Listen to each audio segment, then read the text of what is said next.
Hello dear student, welcome. तो अभी हम लोग जो फाइनल अकाउंट का सम सॉल्व कर रहे हैं बच्चे लोग, तो इसके पहले भी 4 लेक्चर अपलोड कर दिया था। अब फाइनल अकाउंट जैसे आगे जाते करेंगे चेंज, नया नया एडजस्टमेंट आता रहेगा। ठीक है, तो ये आपका ट्रायल बैलेंस दिया है, ये आपका एडजस्टमेंट दिया है। तो सबसे पहले एडजस्टमेंट को क्या करते हैं, टिक मार्क करते हैं। क्लोजिंग स्टॉक को निशान नहीं बनाने का, गुड्स को भी निशान नहीं बनाने का। बैड डेट्स बोला है तो बैड डेट बोले तो चूना लगा दिया ना, पैसा लेके भाग गया, तो डेटर्स को टिक मार्क किया।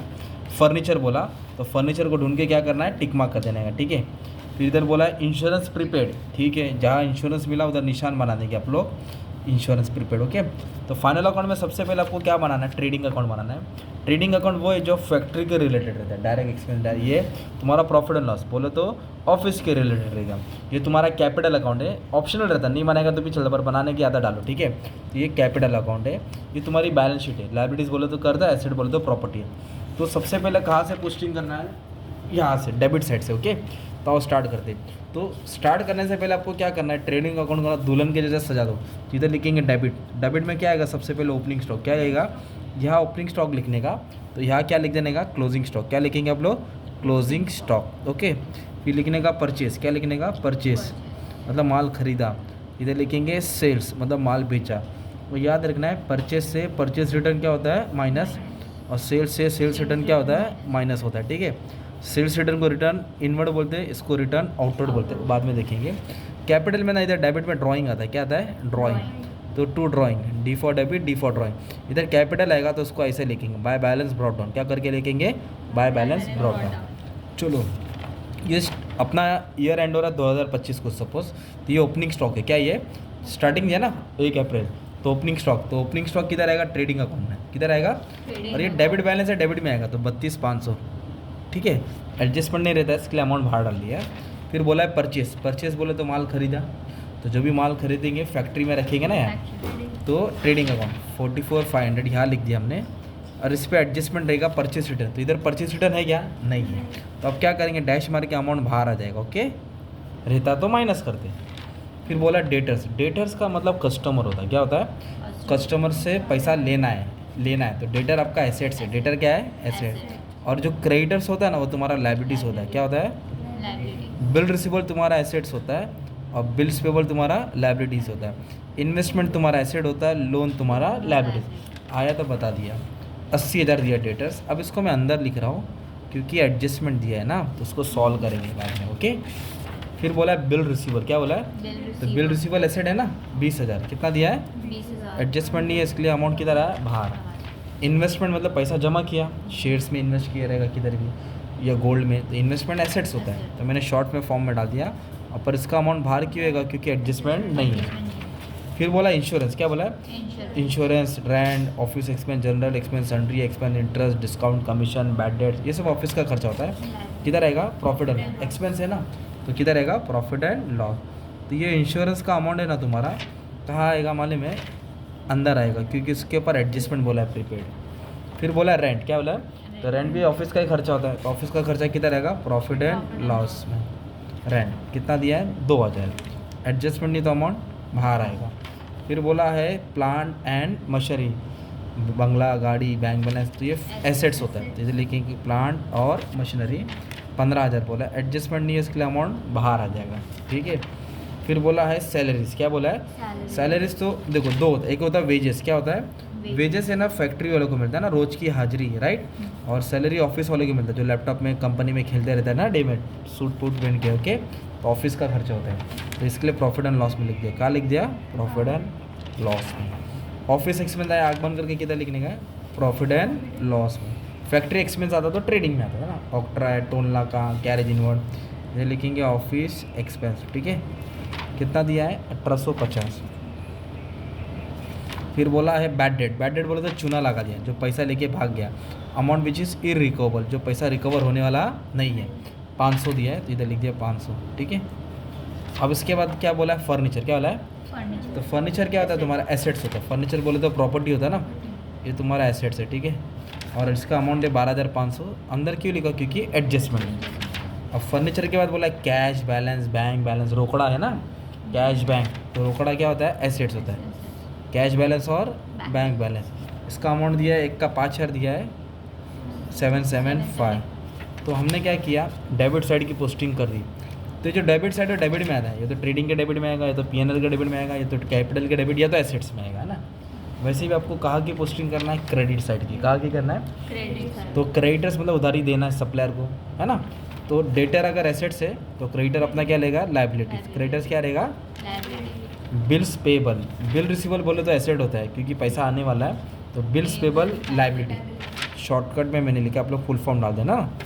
लोन तो नहीं दिया है, सिर्फ नाम लिख दिया था कि समझा निकला आएगा तो यहाँ लिखना रहता है। तो अभी दिया है कैपिटल अकाउंट, क्या लिखा है, तो कैपिटल में आएगा। कौन से साइड में आएगा, क्रेडिट। कैसे लिखेंगे, बाय बैलेंस ब्रॉट डाउन। कितना है, 1,60,000। इधर लिखेंगे 1,60,000। सिंपल। ड्राइंग आता तो डेबिट में डालते हैं ना, ड्राइंग आता तो डेबिट में। तो हमने क्या किया, टेबल की तो पोस्टिंग कर ली, राइट। अब एडजस्टमेंट को सॉल्व करना है, और एडजस्टमेंट को कितना बार लिखते हैं, 2 बार। तो पहला क्या दिया, क्लोजिंग स्टॉक। क्या दिया है, तो आपको मालूम होना चाहिए कि क्लोजिंग स्टॉक कहाँ आता है। क्या आता है मालूम है, ट्रेडिंग के क्रेडिट, बोलो। और स्टॉक बच गया तो क्या रहता है, एसेट्स। ओपनिंग अगर डेबिट में आएगा तो क्लोजिंग किधर आएगा, क्रेडिट। तो कितना अमाउंट है, 28,000। तो ट्रेडिंग के क्रेडिट में लिखेंगे क्लोजिंग स्टॉक 28,000। और स्टॉक बच गया ना आपका, तो आपका स्टॉक बचा हुआ क्या रहता है, एसेट रहता है। कंपनी उसको बाद में बेचेगी। अमाउंट कितना था, 28,000। इस तरह एडजस्टमेंट को आपने 2 बार लिख दिया। सिंपल। ट्रेडिंग के क्रेडिट और एसेट्स में। अभी इधर बोला goods 3,000 distributed as free sample. 3,000 का माल फ्री में बांटा। फ्री में बांटा बोलो तो गुड्स आ रहा है कि जा रहा है, गुड्स आया तो डेबिट में आता है, गया तो क्रेडिट। और थोड़ा इस सब में मिस्टेक हो गया, मैंने सेल्स का अमाउंट नहीं लिखा। किसका अमाउंट नहीं लिखा, जैसे सेल्स का अमाउंट था बच्चा, तो मेरे से मिस आउट हो गया। हाँ, तो सेल्स का अमाउंट मिस आउट कर दिया था, ये सेल्स का अमाउंट है, ओके। 1,51,650। तो सेल्स किधर आएगा, क्रेडिट में आएगा। किसके, ट्रेडिंग के क्रेडिट में। क्वेश्चन खुद, क्योंकि मैंने क्वेश्चन खुद लिखा ना तो भूल गया रहेगा लिखने के लिए।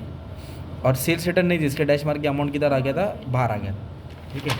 अच्छा, अभी अपनी गाड़ी किधर रुकी, 3,000 का गुड्स। कभी भी गुड्स आया ना, गुड्स ट्रेडिंग अकाउंट में आके खड़े हो जाने का। आया तो डेबिट में, गया तो क्रेडिट। तो गुड्स अपना जा रहा है तो इधर लिखेंगे बाय गुड्स डिस्ट्रीब्यूटेड। क्या लिखेंगे, पूरा स्पेलिंग फुल फॉर्म लिखो, फ्री सैंपल। फ्री में बांटा, ओके। तो फ्री में बांटा, कितने का माल बांटा, 3,000। तो क्रेडिट में लिखने का मतलब है गुड्स गया, ठीक है। और हम लोग फ्री में बांट रहे मतलब एडवर्टाइजमेंट कर रहे हैं। क्या कर रहे हैं, तो एडवर्टाइजमेंट खर्चा होता है ना, तो दूसरा व्यक्ति प्रॉफिट एंड लॉस के डेबिट में आएगा ना, यार गुड्स गया। और फ्री में बांटने को क्या बोलते हैं, एडवर्टाइजमेंट। तो दूसरा व्यक्ति किधर आएगा, डेबिट में। किसके, प्रॉफिट एंड लॉस के डेबिट में। इस तरह आपको हर एडजस्टमेंट का 2 इफेक्ट आता है, एक क्रेडिट होता है और एक डेबिट। एक क्रेडिट में लिखा और एक डेबिट में लिखा। और तुम लोग लॉजिक भी लगो, तुम्हारा एसेट भी नहीं बना और ड्राइंग भी तो नहीं है पर्सनल, इसके लिए भी नहीं लिखा ना, इधर ही आएगा ना। और क्रेडिट में नहीं लिख सकते, दोनों क्रेडिट में इफेक्ट भी नहीं आता है, तो लॉजिक भी तुमको समझना है, ओके। अब उसके बाद हो गया फर्स्ट, सेकंड, थर्ड बोला है provide further bad debts 800। Bad debts कभी भी आया तो याद रखो माइनस करना है। क्यों करना माइनस, क्योंकि पैसा आने वाला नहीं है। कितना रुपया नहीं आएगा, 800। 800 बोल जाओ, चूना लगाया तो कौन चूना लगाया, डेटर्स। डेटर बोलो तो कस्टमर था ना, तो 800 कम करेंगे तो इधर आएगा 79,200, है ना। क्यों माइनस किया, क्योंकि पैसा आने वाला नहीं है। और एसेट्स में जो भी माइनस करेंगे, एसेट्स में तुम्हारा दूसरा इफेक्ट प्रॉफिट लॉस के डेबिट में आएगा, क्योंकि लॉस होता है। इधर ऑलरेडी बैड डेट्स है तो इसको ऐड कर देने के ना, जोड़ी इसकी बैठी है ना, पहले 500 लेके भागा, अभी 800 लेके भागा, टोटल कितना लेके भागा, 1300। तो बैड डेट्स एसेट्स में माइनस होता है, दूसरा भाग प्रॉफिट एंड लॉस के डेबिट में आता है ना। अभी इधर बोला डेप्रिशिएट फर्नीचर 5%, मतलब फर्नीचर की 5% वैल्यू कम हो गई। डेप्रिसिएशन बोले तो माइनस कर दें, क्योंकि एसेट्स की वैल्यू कम होती है। अभी जैसे कैल्सी अगर 200 की है, बंदा 1 साल चलाएगा तो उसके बाद उसको बेचेगा तो 50 रुपया 100 रुपये आएगा, 300 थोड़ी आएगा ना। तो डेप्रिसिएशन मतलब वैल्यू कम हो गया, तो इसका 5% 625 होगा। कितना हो गया, 625। तो माइनस करेंगे ना 12,500 में तो 625, तो आपका यह है 11,875। तो हमने एसेट्स में क्या किया, माइनस किया ना, तो प्रॉपर्टी कम हो रही है अपनी, प्रॉपर्टी क्या हो रही है, कम। तो एसेट्स में माइनस करना मतलब प्रॉपर्टी कम होना, और प्रॉपर्टी कम होना मतलब तुम्हारा लॉस होता है। क्या होता है, लॉस। इधर लिखेंगे debit side, to depreciation on furniture 625, ये अमाउंट लिखने का कभी भी, ओके। तो हाँ, फुल अमाउंट नहीं। तो क्लोथिंग स्टॉक किया, गुड्स वाला किया, bad debts minus, furniture minus. अभी बोला प्रीपेड, क्या बोला, एक होता है आउटस्टैंडिंग। क्या होता है, तो आउटस्टैंडिंग मतलब प्लस करके लायबिलिटी करना पड़ता है, क्योंकि ये एक्सपेंस से अनपेड रहते हैं, प्लस करके लायबिलिटी। ये क्या होता है, प्रीपेड। क्या होता है, तो उल्टा, प्रीपेड बोलो तो एडवांस ज़्यादा भरा तो माइनस करेंगे, क्या करेंगे, माइनस। माइनस एडवांस, या तो प्रीपेड लिखेंगे। कितना प्रीपेड भरा, 1875। कितना भरा, 1875। तो जो 8,200 था, उस पर से 1875 लोगों ने एक्स्ट्रा भरा, तो इधर लिखेंगे 6325, है ना। तो जब ये खर्चा होता है ना, खर्चा देखो कम हो रहा है, अगर खर्चा बढ़ता है ना, मतलब ये एक्सपेंस बढ़ता है तो लाइबिलिटीज़ होता है, और खर्चा कम होता है तुम्हारा एसेट्स। तो इधर लिखेंगे प्रीपेड इंश्योरेंस, क्या लिखेंगे, प्रीपेड इंश्योरेंस। कितना था, 1875। तो आपने क्या किया, प्रीपेड का दो इफेक्ट दिया, एक तो है माइनस किया और दूसरा इफेक्ट किधर है, एसेट्स में। और आउटस्टैंडिंग दिया रहता तो प्लस करके किधर आता, लाइबिलिटी, प्लस करके लाइबिलिटी। तो ये तुम्हारा एडजस्टमेंट था, ये पोस्टिंग था ना। और फिर इसको बैलेंस करेंगे, आपको क्लोजिंग स्टॉक मिलेगा, या सॉरी ग्रॉस प्रॉफिट क्या मिलेगा, वेजेस तो नहीं, मतलब ये टोटल से टोटल क्या करना है, माइनस करना है। तो ग्रॉस प्रॉफिट, और डेबिट ज़्यादा रहेगा तो ग्रॉस लॉस। ये ग्रॉस प्रॉफिट को यहाँ ब्रॉट डाउन करना पड़ता है, फिर नेट प्रॉफिट को कैरी फॉरवर्ड करते हैं, फिर उसको यहाँ ट्रांसफ़र करते हैं, फिर बैलेंस शीट तुम्हारा टैली है। तो टैली अभी हम लोग बाद में सीखेंगे अच्छे से, अभी बेसिक के हिसाब से जा रहे हो, ओके। तो बस ताकि तुम्हारा पोस्टिंग और एडजस्टमेंट आ जाए। Thank you very much, all the best for exam.